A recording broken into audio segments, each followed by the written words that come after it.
Hey everybody, Aaron Zeller here of the Zeller Writing Company and inkonhand.com. Today I just wanted to do a quick review of the Field Notes Fall 2015 edition Shenandoah. Some of you might have watched the unboxing and first impression broadcast I did via Periscope, but I wanted to go a little bit more in depth than just what that video showed. So let's check them out. Alright, so here it is, the Fall 2015 edition from Field Notes Shenandoah. Now, for how it's similar to the other editions, it is 5.5 inches tall, 3.5 inches wide. It has 3 staples on the side holding everything together, and 3/8 inch rounded corners, and it comes in a 3-pack. But what really makes it unique is, to start with, we'll look at the belly band, which is actually birch veneer, similar to what they did on the cherry wood and the Shenandoah editions, where they bonded actual veneer to a stock and then used that for the covers. But in this case, they used it for the bands. And it matches really well with the tree theme that they went for with this edition. Now, setting the belly bands aside, there's 3 different covers and 3 different shades of green. And the shades of green are made to match the leaves of the trees that are printed on the back. And we have for the tannish brown, the tannish green, there's a red maple, the darker green is chestnut oak, and the sweet birch is the more standard looking green.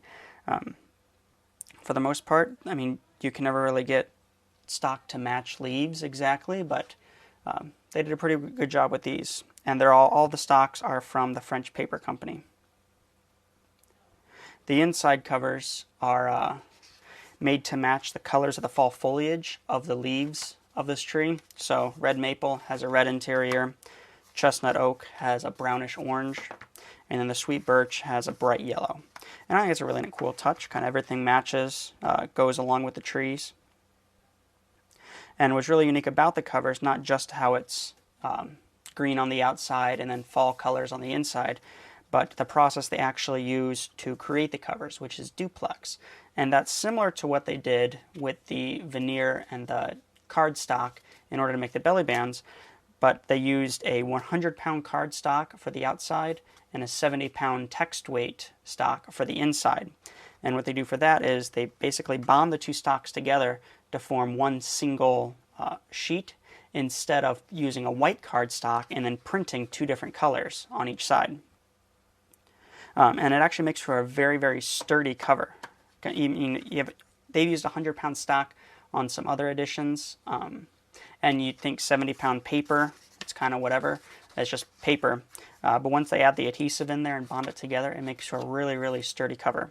So they should be fairly durable compared to a standard edition. When you bend it in the middle, it might end up breaking a little bit easier or really showing wear quicker, but for as far as just holding up, I think it'll do pretty well. Now, after talking about the outside, let's look at the inside. And inside, they increase the paper weight from their standard 50-pound Finch opaque bright white paper to a 60-pound Finch opaque bright white, which doesn't sound like a lot of difference. It's basically going from a 20-pound to a 24-pound regular computer copy paper. But it should make quite a bit of difference when it comes to fountain pen usage. With pencils and pens, you probably won't notice much of a difference. It's still smooth paper, will more than likely react very well, and we'll show that in the test in a second. The ruling on it is a 3/16 inch graph ruling, which you see on a lot of their editions, but the color of the actual graph itself is a Appalachian moss, is the color they say it is. And it's just nice because it matches the covers pretty darn well to have the green there. It's just a really nice touch. So let's check out the writing test. And like I said, I would assume the pen and pencil are going to react pretty well. It's just pencil and pen don't really bleed through or show through. It's more about the tooth and the smoothness of the paper. And we've experienced this paper with other editions. So I'll just do, here I have the Palomino Blackwing 725.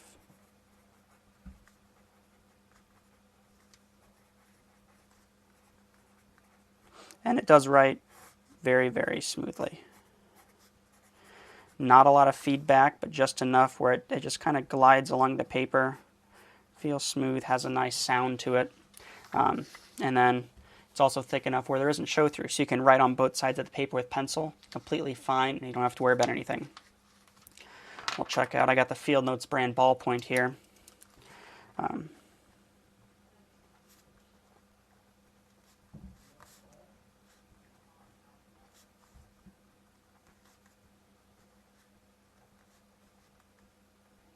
that's just a standard Bic Click, Bic ink interior.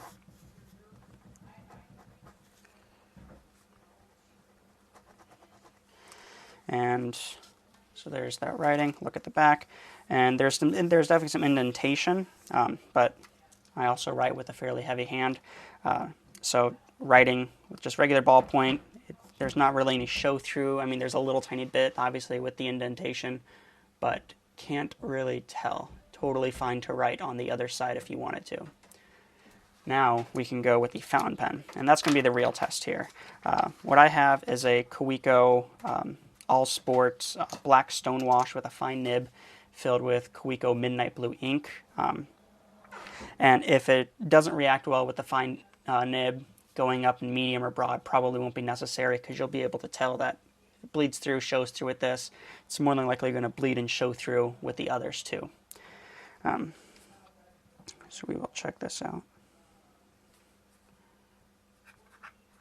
Oh, I just filled it right before doing this, so there is definitely some feathering. A big drop just came out.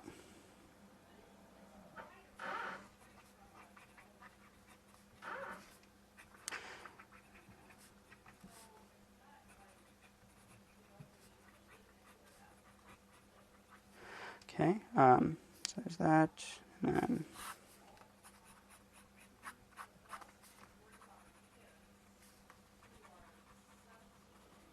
drawing a fairly wet line there just to see how it reacts with the heavy amount of ink laid on it. Let me zoom in there, and you can see, I mean, with the drop of ink, I mean, that's completely understandable. There is some feathering. Let's see if I can get that to focus. There we go. Yeah, definitely, I mean, there's feathering there, and that's completely understandable. A little tiny bit on the where the lines cross, and that's just because there's going to be a lot. I always think it's interesting because you can tell the process they use for printing is not like an inkjet process for the graph, but it's actual ink on the page, so offset printing, or similar to what you get with laser printing. But the ink, the water-based ink at least does not stick to the graph on top of the page. So you can still see the graph lines through the ink, which is interesting. Now if we look at the back of the page, yeah, definitely where the big drop hit, a lot of bleed through there. And then there is some definite show through, bleed through where I put some heavy lines, but those were pretty wet and they only bled through that much. So as far as everyday writing goes, you do have some show through, little tiny bits of bleed through, but I think with an extra fine nib, you might be fine writing on both sides, or if you write really light or have like an X feather ink from the Noodler's line, because those are made to not feather, not bleed through as much. Longer dry times, but you don't really have to worry about the bleed through.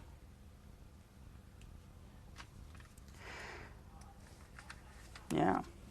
Where's the lid? Oh, lid's on the back. That's interesting. All right, so as far as for checking everything out, these flex pens definitely going to bleed through. Broad nibs more than likely. Fast dry inks definitely. But overall, it performs very well. Pencil and pen, you're going to be totally fine with. And that's what most people tend to use with Field Notes anyway.